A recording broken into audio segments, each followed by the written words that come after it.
Magandang araw po. Kamusta po? At nandito kami ngayon, linggo ng umaga, kagigising lang. Late na lang nagising, alas 9 dahil lang punta kami kay Manalita dati. Kagabi pala. Ito lang. At malamig ulit kaya pinasok ni Noy yung tatlong mga halaman niya dyan. Yung iba kasi nilalagay namin sa labas ng bintana. Ito lang. Isa kasi lumalamig bigla eh. Papay-spring na pero nagdadrop ang temperature minsan. Lang. At dito bukas pasok na naman.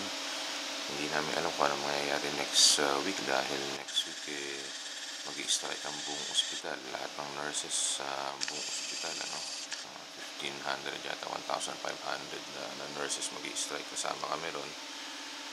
Dahil hindi sila magkasundo ng management dahil gustong tanggalin yung mga benefits, tsaka wala namang hinihinging extra.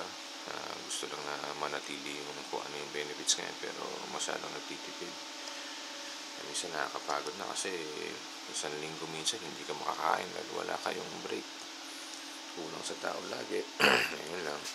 Excuse me. At kakapilan tayo ngayon. Okay, yun na po. At kamusta na lang kay Purser. At kamusta na lang kay Mami. Okay. At kita-kita na lang tayo ulit. Hanggang sa susunod po. Medyo maaraw ngayon pero malamig pa rin.